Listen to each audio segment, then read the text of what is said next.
Hi, so we're taking a look at the Respirator Anti-Gas Mark.IV or General Service Respirator Mark.IV.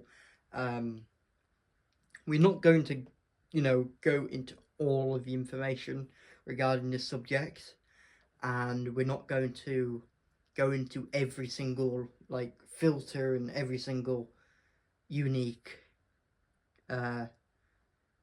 feature about the Mark.IV General Service Respirator, but I'm going to give you enough information that you can at least learn something from this video, and maybe you will learn something that you didn't know before.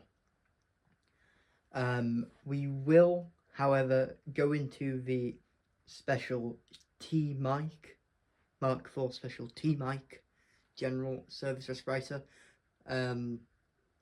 And we will slightly go into the type A and D filters and the type E filter. The two filters that I have are the type E Mark.V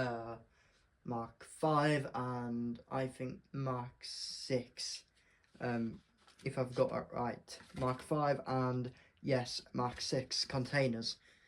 And we'll go into them because there are a difference between them. We will take a look at Haversacks and general information surrounding the subject that we're looking at today. And yeah, hopefully this video is informative.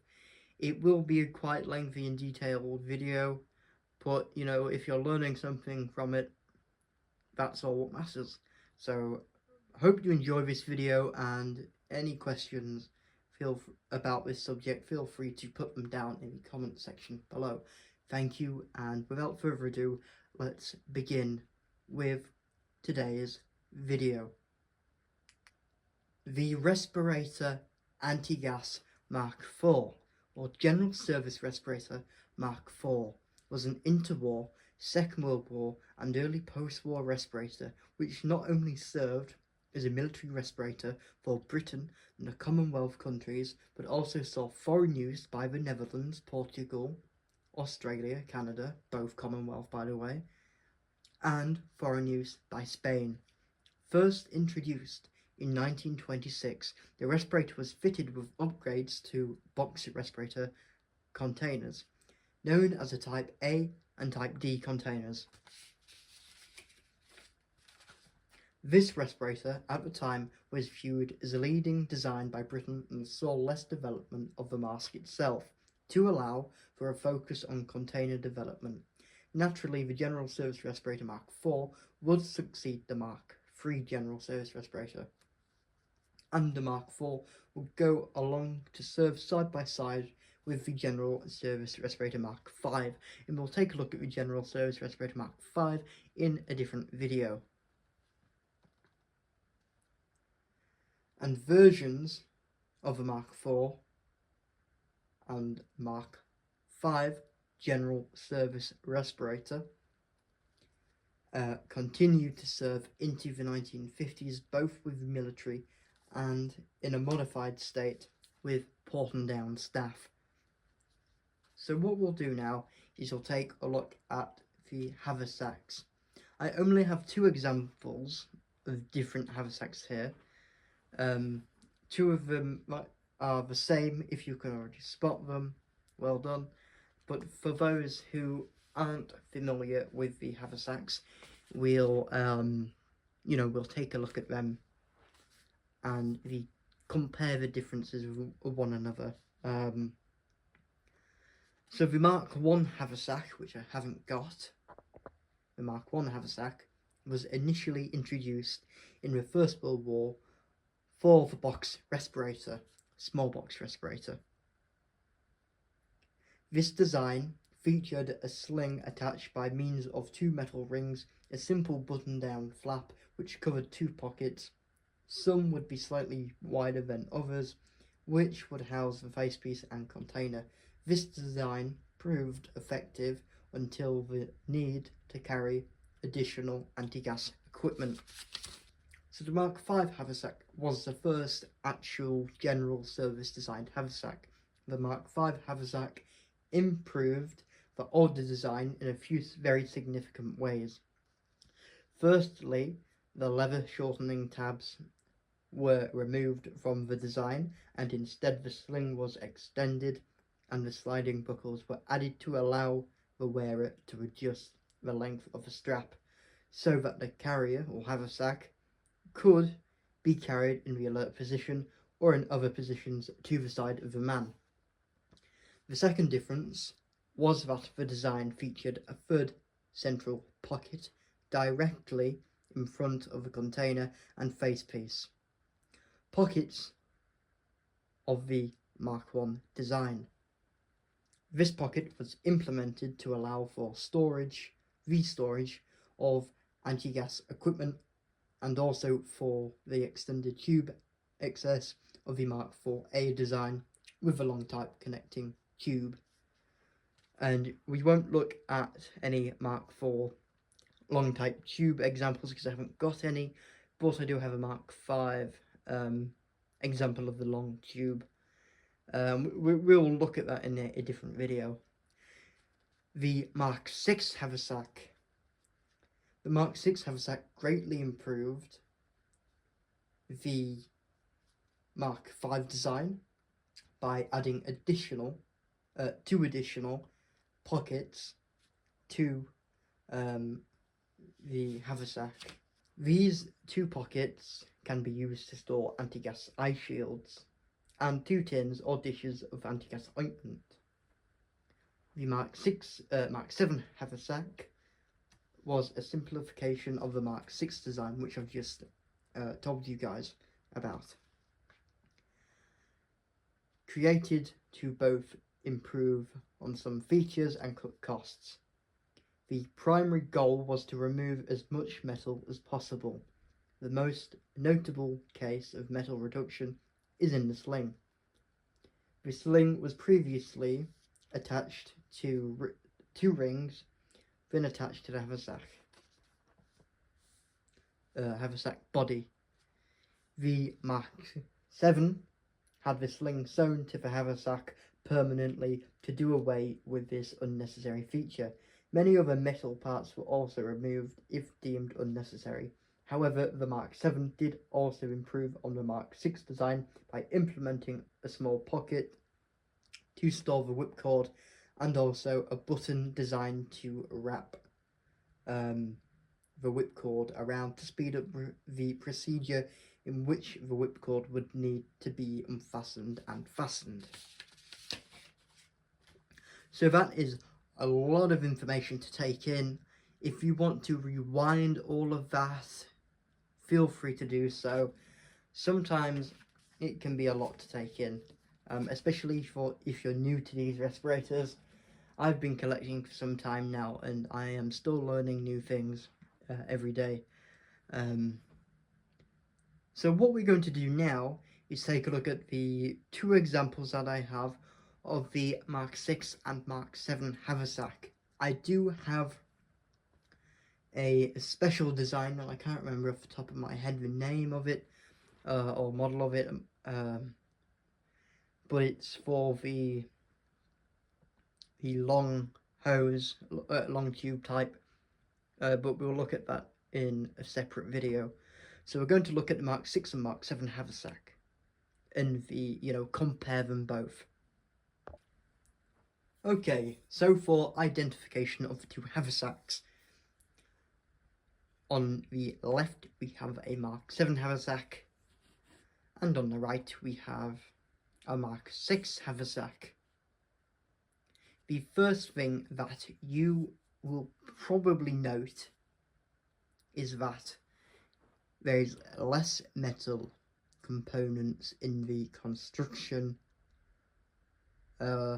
of this sling, whilst there is a lot more metal components in the construction of this sling.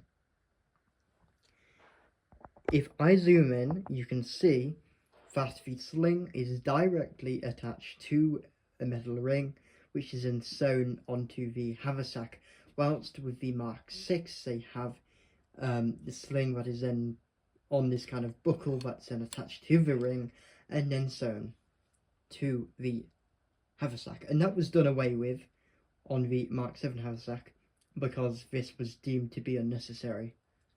So that's one of the main differences.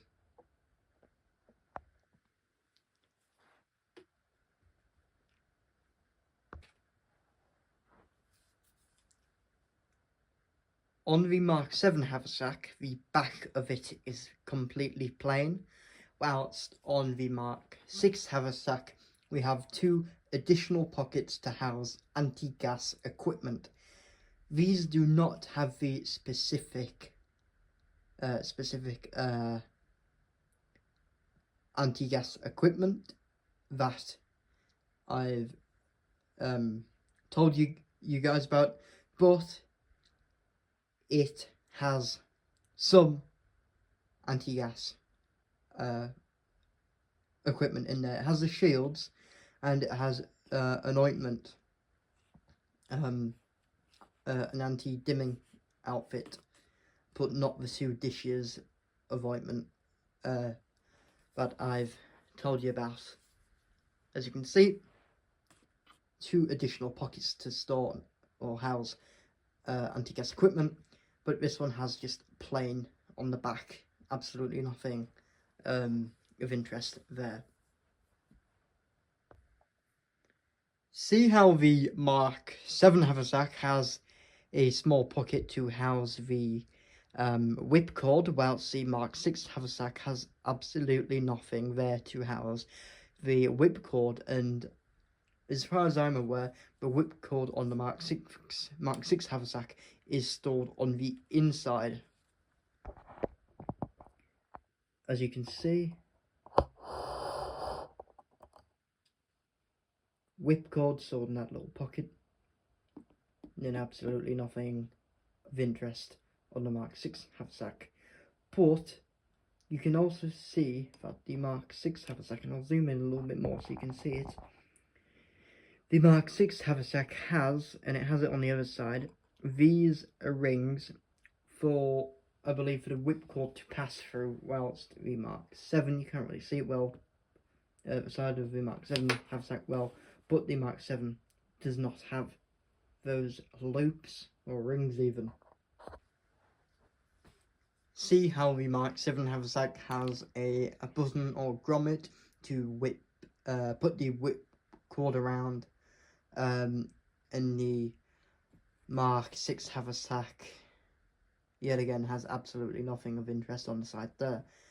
You can actually see some of the whipcord on the side here that is kept inside the haversack. A main difference is, without going into all the details of how to identify a Mark 6 and Mark 7 haversack, a Mark 7 haversack should have this grommet or button on the side there. If it has somehow been removed or torn away, you can use the other identification methods that I've shown you to identify the specific model of the haversack. Okay, so that near enough wraps up the identification of the haversacks. I will show you the front of both haversacks, and you will be able to see one last difference. See how the Mark 7 haversack has no loops at the front, but the Mark 6 haversack has 2 loops at the front for the whipcord. I will go into anti-gas ointment at some stage of this video, most likely when we look at the interior of the haversacks. So without further ado, let's look at the interior of these Mark 7, Mark 6 haversacks. Okay, so this is the Mark 6 haversack, as we should know by now. See how the whipcord is simply just stored at the bottom of the haversack. One other difference is, and I'll show you on the Mark 7 haversack, is that there is no additional pockets at the back of this to store anti-gas equipment, which is on the Mark 7 haversack. On the Mark 7, there is two additional pockets at the back to store anti-gas equipment. On this one, you've seen it's at the other side of the bag. Haversack even. We have one smaller compartment for the filter,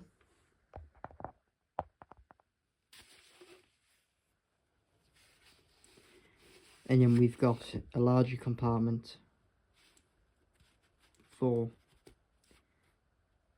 the face piece, and then a compartment at the front. So we've got one, two, three compartments in there, or dividers if you'd like. The term divider can also be used to describe that. So now we'll take a look at the Mark 7 haversack interior design. As you can see, very different in some ways. Yes, it still has those three compartments.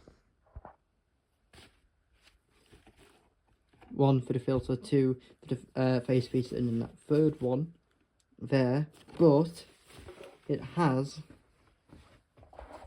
at the back an additional compartment for anti-gas equipment, and then it has a pocket for the anti-dimming outfit rather. So that sets that apart from the Mark 6 haversack, and that's all of those features make this a Mark 7 haversack. I believe this shouldn't actually be two pockets, but with age, stitching has come undone.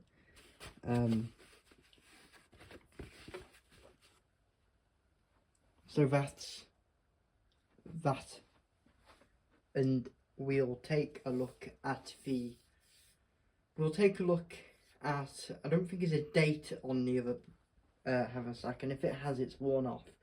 What we'll do is we'll take a look at the date on this one. You're not going to see it well at all. It's very faded. Whether you can see it, you're not going to see it at all, unfortunately. But there is a date on there, and the haversack is dated 1943. You're not going to see it, but it is dated 1943 on that haversack. So a nice clean mid-war example. We've also got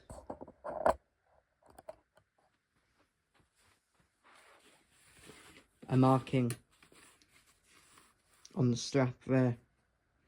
Bebo Banks.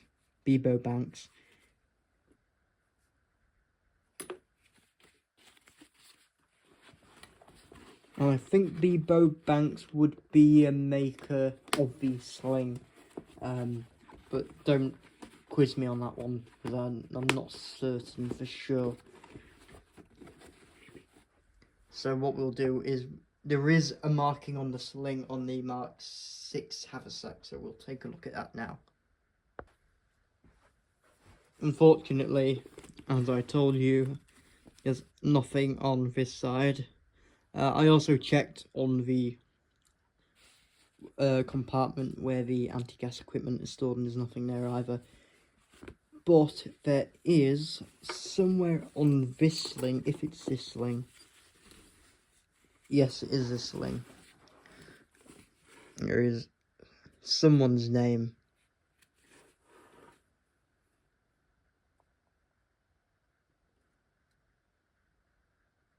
So that's pretty cool to have. So the guy's name is on there.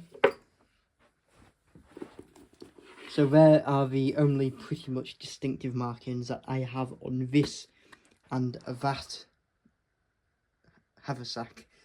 We will take a look at the Mark 4 specialty mic after we've taken a look at the marks at these two masks, the one that's in this Mark 6 bag and the one that's in that Mark 7 bag.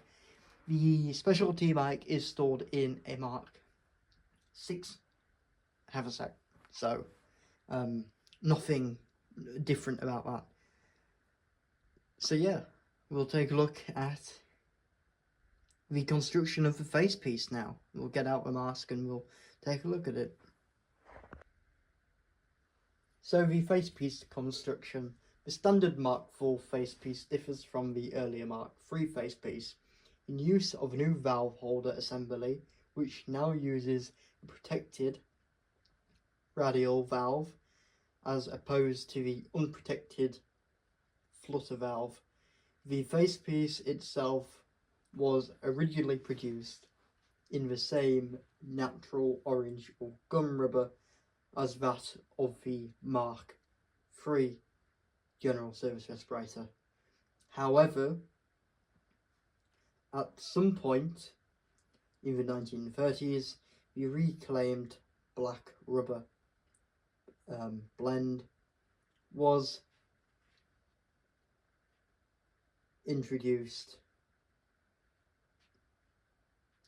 and was much more cost effective. This Mark IV is coated, or all Mark IVs should be or will be coated in stockinette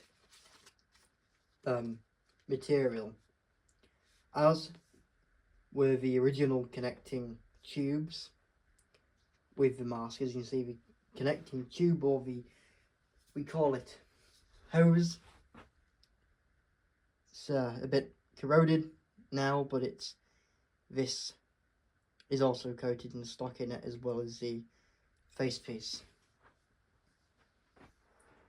The respirators, the Mark IV General Service respirators, were issued in sizes normal, small, normal and large. However, the specialty mic was available in sizes extra small, small, normal, large and extra large. But of course, this being just standard General Service Respirator Mark IV, it only comes in the sizes, or would have came in the sizes small, normal and large. So you can see you've got that upgraded from the Mark III valve housing assembly that keeps everything all intact. These are sometimes stamped with a date. You've got your glass eye lenses on both sides with metal rings keeping them in place. I'm pretty sure that's splinterless glass. You've got your connecting tube made of rubber, which is fitted directly to the face piece. It looks like it's fitted via a metal wire and some tape on there. And then you've got your head harness, which we'll take a look at now. You've got your elasticated straps that run down here. You've got a, is it 6-point head harness? 1, 2, 3, 4, 5, 6, yes, 6 6-point head harness. And then you've got this back pad in the middle, which unfortunately this head pad or back pad goes very, very, very brittle over time, and some bits and pieces tend to snap off it if you're not careful with it. Some examples stay supple over time and are still supple till this day, but a lot of them you will find, not all of them, but there are a lot of them out there that you will find it's all cracked and broken, like this one. This is very, very similar, if not the same head harness used with the civilian duty. You're not going to see it well you might, but you might see it well now because I've put the flash on. And see.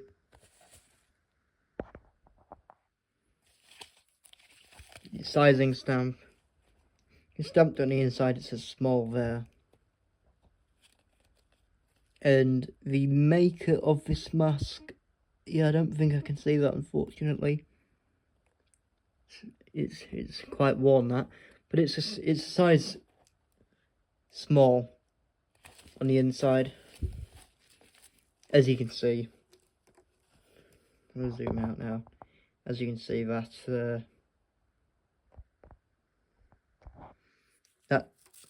head harness has gone all horrible.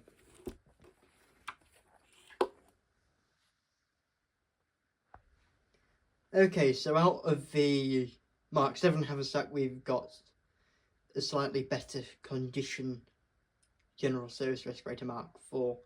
And I didn't mention on the one in the Mark 6, we've got that black rubber on the inside instead of that gum rubber or orangey red rubber. If you find one and you've got an orange rubber on the inside instead of a black rubber, you've got an earlier one that was introduced before they reintroduced that black rubber. You're probably already noticing that the filters are different colours, and that's actually because the filters aren't the same at all. The red filters, well, I'm not gonna tell you because we're going to talk about that anyway. I was about to say that the red filters are more common than the other colour you've just seen. And yes, we will go into the filters in greater detail. So out of the Mark 7 Haversack, same again, stockinette face piece, a less elasticated head harness, and we'll take a look at that again. Valve assembly, the tube directly attached to the mask by wire, and at the other end the tube is attached to the filter by wire as well. You can't see that now, but we'll look at that. We'll look at that when we look at the filters. You've got your, what I think is splinterless glass. I'm sure it's splinterless glass, but don't take that for sure. You've got your metal eyepiece rings that keep your eye lenses or eyepieces rather into place securely.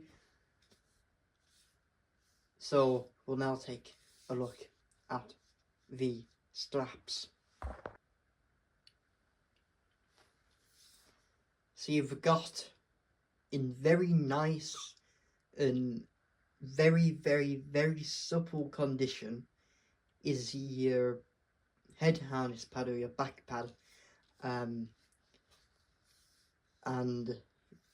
I'm quite happy that this one is in very supple condition. You've got your same kind of elasticated straps that run all around your 6-point head harness, and then you've got, you won't be able to see it, but you couldn't see it on the other one because it had long faded, but you've got some like manufacturer's marks and bits and pieces on the back of the head harness there. So now we'll take a look at the inside of the mask. As you can see with this one, very supple head harness. On the inside,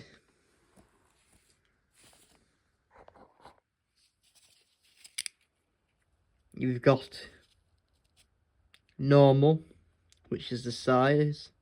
This one's a normal.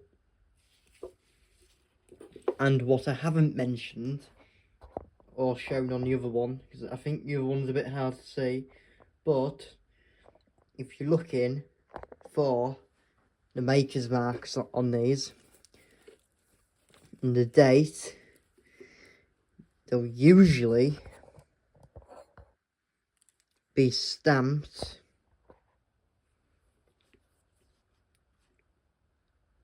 underneath where the chin piece of the face piece. You've got your broad arrow, and you've got the date, which is 1939, and you've got the company who manufactured the mask, and that is, on this one, Leyland and Birmingham Rubber Company. And the lot number, I think it's really hard to see, but it's 142. It's because a lot of the ink kind of like fades away over time. And you know, these things are what, coming on 80, well, they're 80 years old, maybe some of them 85 years old. So you've got your information just on the chin piece. So that one is from 1939. Filters. We've got the both type E filters, and they consisted of a filtering matrix of fibre pads and activated charcoal. The fibrous pad section of the filters was comprised as merino wool, oils and asbestos fibres.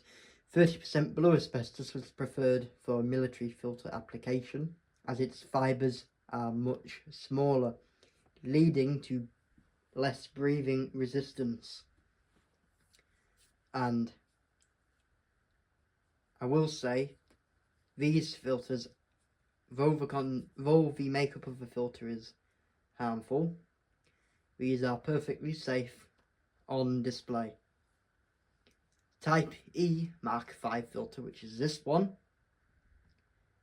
The Type E Mark.V container can be identified by the EV marking on the base of the filter container, and by its buff, almost beige colour. This container can easily be mistaken for the brown Type E Mark.IV container, but when they're placed together, there is a noticeable difference. Now, when I did my research, I accidentally thought this was a brown Mark.IV filter, but I quickly realised it is a beige Mark.V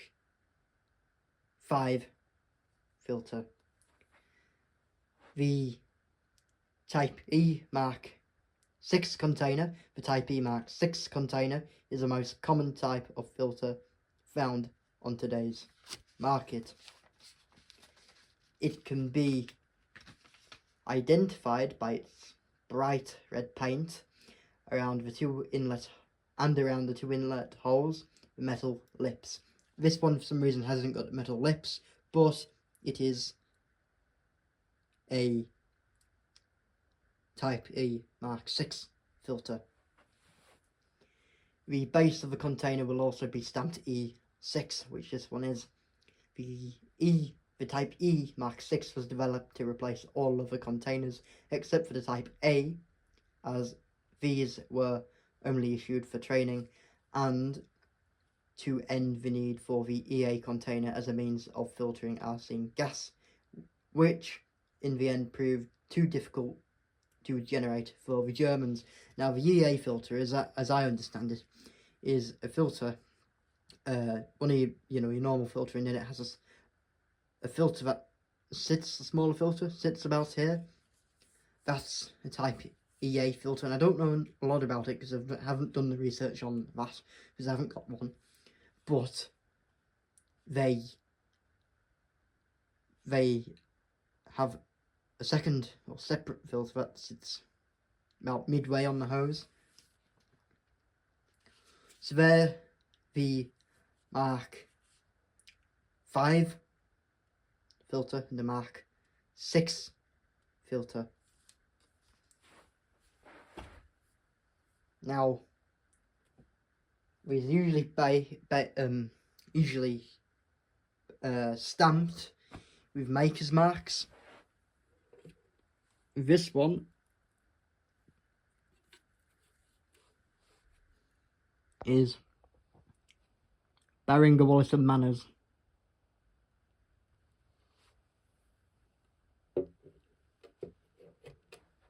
This one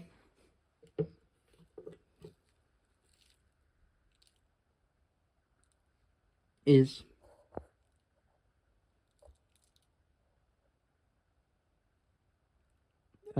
Barringer, Wallace and Manners also, and you're not going to see it at all. It's upside down, that's why. Loose charcoal in there, you can hear, not very nice sound. That is E6.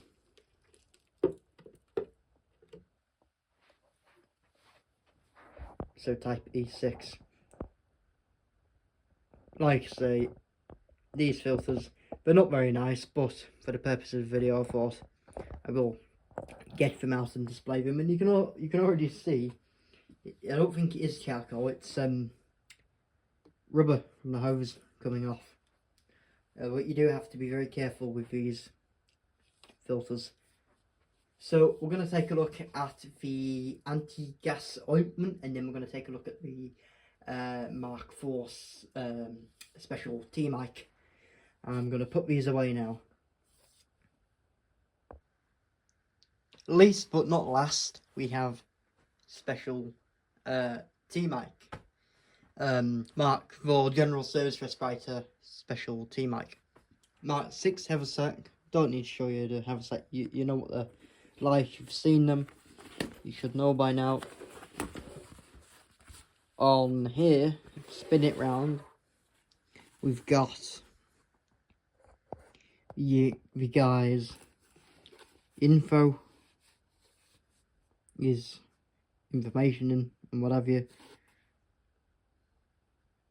and stamped 1941, and I can't remember whether this haversack I got for the respirator, I can't remember, but I definitely know that the gas mask or respirator came without a haversack, and I paired it up. So the haversack isn't original to the mask, but it has the guy's name on, which is pretty cool. Not going to go show you the filter because they're a pain in the bum to get out and put back in. I've just struggled putting away those other two. Same configuration in how it's stored. So I'm going to put it on the mannequin head and we'll see how it looks. So General Service Respirator special T-mic, and if you can get your hands on one of these, you know, they are, I wouldn't say they're completely rare, but they're kind of very-ish uncommon. What I'm trying to say is they're not rare, but they're not common, if that makes sense. I mean, they're about 50 quid alone, and a General Service Respirator alone now costs, like a standard Mark IV costs about 50 quid. I mean, I paid £50 for this, and then the haversack I paired with it. But nevertheless, you know, they aren't overly expensive, but they aren't overly cheap. If you can get one for around the £50 mark or the £55 mark, you've done yourself a good deal. You've got the, in very good condition, the rubber tube that connects to the mask, the valve assembly, the splinterless glass eyepieces, and you've got your head harness. But what makes this a Mark IV specialty mic is the addition of a microphone input on the side. Therefore, microphone can be added. If we turn our mannequin head around, you can see the black Bakelite microphone input, which is on the side there. So a microphone can be fitted, as far as I'm aware, it would be so that a microphone can be fitted and used for communications in a gas attack. The General Service Respirator MK.IV did not, as far as I'm aware, need this addition because there is already a microphone input moulded into the rubber facepiece itself. I won't show you the inside. This one's a small, I think it's Leyland and Birmingham rubber. You've seen the dates and bits and pieces on the other two. I have got another one of these, not a specialty mic, but a General Service Respirator MK.IV in the cabinet behind me. If you can see it, you can probably just make out part of its hose in the very corner there. You've got the head harness, which is stamped 1942, December 1942. So that's my video on, long-winded video on General Service respirators. And the last thing I'll show you before I actually forget, which I nearly did again, I'll show you the anti-dimming outfit. You've probably seen them all before, but if you haven't, you get your eye shields. I haven't got the tins, the dishes, ointment dishes, or the tube containers. Hope he doesn't mind me mentioning him, but a friend of mine, another collector, Helmet Productions, has got the yellow tin in his collection that has the, like, I can't remember whether it's a liquid ointment or not. It's been such a long time since I've seen it, but it's a square little yellow round tin, and inside it's got basically ointment, but as if they're in miniature toothpaste bottles. You'll have to Google it up. I can't remember it off the top of my head, which is pretty bad because I'm doing a video on the General Service Respirator. Nevertheless, you've got your ointment, 1939, Bering, Wallace and Manners, outfit anti-dimming MK.V, instructions for use, clean eyepiece with cloth provided, breathe on eyepiece and apply a little compound evenly with a finger, breathe on eyepiece again and polish very lightly with a cloth so that a thin, even film of compound remains. And in one end, you've got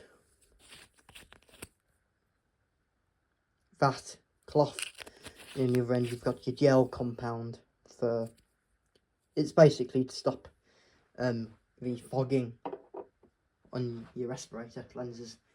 And then we've got the eye shields in another compartment, not complete, but they would have come in a cardboard packet, but this is the envelope inside. We've only got one of them, But that is